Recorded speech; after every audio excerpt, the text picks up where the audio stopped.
السلام علیکم دوستو، کیسے آپ لوگ؟ رمضان کی آمد ہے اور رمضان جیسا پاکیزہ مہینہ، سبحان اللہ۔ اللہ تعالیٰ قرآن شریف فرماتا ہے، بسم اللہ الرحمن الرحیم، اے ایمان والو، تم پر روزے فرض کر دیے گئے ہیں جس طرح تم سے پہلے لوگوں پر فرض کیے گئے تھے تاکہ تمہارے اندر تقوی پیدا ہو۔ چلیے آج جانتے ہیں کون کون سے عمل کرنے کے ہیں، 4 عمل جو رمضان میں کثرت سے کرنے کے ہیں۔ پہلا کلمہ طیب، اس کا زیادہ سے زیادہ ورد کرے، پھر استغفار، خوب استغفار کرے۔ کوئی سا بھی استغفار کی دعا آپ کو یاد ہو تو خوب استغفار کرے رمضان میں۔ پھر جنت مانگے، جنت مانگنا، کثرت سے جنت مانگنا۔ جب بھی ہمارے نبی صلی اللہ علیہ وسلم نے فرمایا کہ جب بھی مانگو تو جنت الفردوس مانگو، اس لیے ہم بھی کوشش کرنا چاہیے کہ جب بھی مانگے تو جنت الفردوس مانگے۔ اپنے آپ کو یہ نہ اللہ تعالیٰ سے جب بھی کبھی کچھ مانگنا ہو تو بڑا چیز ہی مانگے، کیونکہ اللہ ہر چیز دے سکتا ہے۔ اس سے اللہ تعالیٰ سے بہتر کی امید رکھیں اور جنت الفردوس مانگے اور جہنم سے خلاصی کی دعا مانگے۔ یہ 4 عمل ضرور کرے رمضان میں۔ کلمہ طیب، استغفار، خوب استغفار، جنت مانگنا اور جہنم سے بچنے کی دعا زیادہ سے زیادہ کرنا۔ اور ان تینوں جو عشرے ہیں، رحمت کے عشرے، مغفرت کے عشرے اور جہنم سے بچنے کے عشرے ہیں، اس کا بھی خصوصی اہتمام کرے اور خوب سے خوب اللہ تعالیٰ سے لو لگائیں، خوب سے خوب معافی مانگے اور خوب سے خوب جہنم سے بچنے کے اور جنت میں جانے کی خوب سے خوب دعا مانگے۔ اور ایک بھی عمل خالی نہ جانے پائے۔ اور نماز اگر اندینہ میں آپ بعض جماعت نہیں پڑھ پاتے تھے تو رمضان میں ضرور پڑھیں بعض بات نماز۔ رمضان میں آپ کو جیسے پتا ہوگا کہ ہر چیز کا درجہ اللہ تعالیٰ بہت بڑھا دیتے، 70 گنا سے بھی زیادہ بڑھا دیتے اللہ تعالیٰ۔ اور رمضان کے ایسے بہت سارے خصوصیات ہیں، آئیے میں کچھ خصوصیات آپ کے سامنے ذکر کرتا ہوں۔ رمضان میں شرکس، جنات اور شیطان کو اللہ تعالیٰ قید کر لیتے ہیں، ان کا جور توڑ دیا جاتا ہے اور وہ ایک دم بے ضرر ہو جاتے ہیں۔ شرکس، جنات اور شیطان کو اللہ تعالیٰ قید کر لیتے ہیں، ان کا جور توڑ دیا جاتا ہے۔ اللہ تعالیٰ کو روزے دار کے منہ کی بدبو مشک سے بھی بہتر لگتی ہے۔ جنت کے دروازے کھول دیے جاتے ہیں اور جہنم کے دروازے بند کر دیے جاتے ہیں۔ سمندر کی مچھلیاں روزے داروں کے لیے افطاری تک دعا کرتی رہتی ہے۔ بتائیے کتنی فضیلت ہے، سبحان اللہ۔ سمندر کی مچھلیاں بھی ہمارے لیے دعا کرتی ہے اگر ہم روزہ رکھتے ہیں تو اللہ تعالیٰ ہمیں روزہ رکھنے کی توفیق عطا فرما۔ ایک بھی روزہ اللہ تعالیٰ چھوڑنے سے حفاظت عطا فرما۔ آپ کو پتا ہوگا کہ ایک بھی روزہ اگر جان بوجھ کے آپ نے چھوڑ دیا، اگر آپ بیمار ہیں یا پھر سفر میں ہیں، تھوڑی گنجائش باقی رہتی ہے کہ اندینہ میں آپ اس کو پورا کر سکتے ہیں، لیکن اگر آپ نے جان بوجھ کر روزہ چھوڑ دیا تو 60 روزہ لگاتار رکھنا پڑے گی۔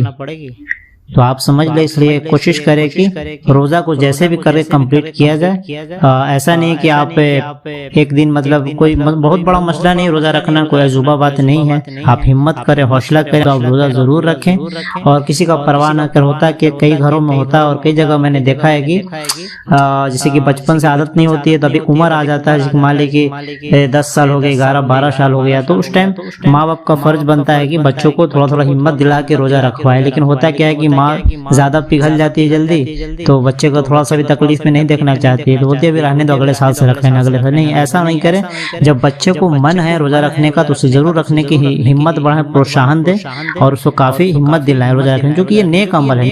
نیک عمل، جب بھی کوئی نیک عمل کرنے کو آگے قدم بڑھائے، چاہے آپ کا اولاد ہو یا کوئی بھی ہو، کوئی دوست ہو، ساتھی ہو، تو آپ اس کو پورا اپریشیٹ کریں، پورا ساتھ دیں۔ اور کوئی غلط کام کرے، کوئی برائی کی طرف سے قدم بڑھائے تو اسے روکیں، اسے زبردستی روکیں، جیسے بھی روک سکتے ہیں روکیں، لیکن جب بھی کوئی نیک کام کرے تو اس کو اپریشیٹ کریں۔ تو اسی طرح اگر کوئی بچہ اگر 10 سال ہو گیا، 8 سال، 9 سال، 10 سال، جب بھی شروع بچپن میں جو بڑے لوگ جب روزہ رکھتے ہیں تو بچوں کے اندر بھی شوق پیدا ہوتا ہے روزہ رکھنے کا۔ تو اب یہ ہوتا کیا ہے کہ کتنا بار ہوتا ہے کہ منع کر دیا جاتا ہے کہ اب اتنا گرمی ہے روزہ مت رکھو۔ یہ ہو اگر وہ ہمت کر رہے ہیں، ان کا من کر رہا ہے تو ان کو روزہ رکھنے کی پرمیشن دے دیں اور دھیرے دھیرے ایسی عادت لگتی ہے، 1 سال 1 لگتا ہے، پھر 2، پھر 4، پھر 10، پھر 15، پھر 20، پھر 1 سال آتا ہے کہ 30 روزہ رکھنے لگتا ہے۔ اللہ تعالیٰ سبھی مسلمانوں کو روزہ رکھنے کی توفیق عطا فرما اور ہمیں ہر طرح کی غلط فہمیوں سے دور عطا فرما۔ اور رمضان میں جس نے رمضان کے روزے ایمان کی حالت میں اور ثواب کی نیت سے رکھیں، اس کے پچھلے تمام گناہ معاف کر دیے جائیں گے۔ اور جس نے شب قدر میں ایمان کی حالت میں اور ثواب کی نیت سے قیام کیا، عبادت کیا، اس کے بھی پچھلے تمام گناہ معاف کر دیے جائیں گے۔ خوشخبریاں ہی خوشخبریاں۔ رمضان میں اللہ تعالیٰ نے کتنی خوشخبری خوشخبریاں دی. اللہ تعالی ہمیں ان خوشخبریوں سے فائدہ اٹھانے کی توفیق عطا فرما اور ان سب خوشخبریوں میں ہمارا حصہ عطا فرما. آمین. سبحان اللہ. جنت کے دروازے کھول دیے جاتے ہیں، جہنم کے دروازے بند کر دیے جاتے ہیں. رحمت کا اشرا، مغفرت کا اشرا، جہنم سے بچنے کا اشرا. سبحان اللہ. شرکس، جنات اور شیطان قید کر دیا تھا. اب کیا چاہیے؟ ایسے بھی آپ دیکھیں گے رمضان میں ایک الگ ہی روحانیت سا فیلنگ آتا پورے مہینے میں. زیادہ زیادہ عبادت کرنے کا من کرتا ہے. اندینہ میں سال بھر میں جہاں 1-2 قرآن شریف ختم کرنا مشکل ہو جاتا ہے، رمضان میں 1 2 3. اور جو شوقین لوگ ہیں وہ تو اس کا کیا لیمٹ ہے قرآن کا، 1 2 3 4 5 6 7 8. سبحان اللہ. تو یہ ایک رمضان کا خاص یہ ہے، ہمیں ہر جگہ رحمت، برکت، مغفرت، ہر جگہ ایک دم نور ہی نور. رمضان کے مہینے میں رحمت و برکت نازل ہوتی رہتی ہے. تو ہمیں اس مہینے سے فائدہ اٹھانے کی توفیق عطا فرما اور جو 4 عملوں سے ضرور کرنے کی توفیق. کلمہ طیب کا ورد کثرت سے، استغفار خوب کثرت سے، جنت مانگنا کثرت سے، جنت الفردوس، جہنم سے خلاصی کی دعا، جہنم سے بچنے کی دعا زیادہ سے زیادہ مانگنا. اس طرح سے انشاءاللہ امید ہے کہ اللہ تعالی ہمیں تمام جتنے بھی عمل بتائے گئے ہیں اس کو کرنے کی توفیق عطا فرما اور رمضان کے روزے ایمان کی حالت میں اور ثواب کی نیت سے رکھنے کی توفیق عطا فرما. اور شب قدر جو آئے گی آخری جو عصرے میں جو پاک جو راتیں ہوتی ہے 5، اس کو بھی پورے اچھے طریقے سے بنا دماغ لگائے 5 رات میں جگنا.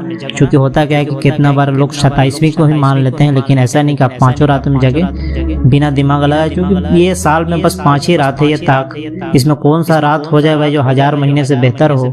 سبحان اللہ. جس کو مل جائے تو واہرے نیارے ہو گئے اس کے. تو جس نے شب قدر میں ایمان کی حالت میں اور ثواب کی نیت سے قیام کیا اس کے بھی پچھلے تمام گناہ معاف کر دیے جائیں گے. بے شک اللہ بہت معاف کرنے والا ہے. اللہ تعالی ہمیں ان سب باتوں پر عمل کرنے کی توفیق عطا فرمائے. آمین. اور جو بھی غلطی ہو گئی ہو کہنے میں، سننے میں، بولنے میں، اسے اللہ تعالی ہمیں معاف کر دے. آمین ثم آمین.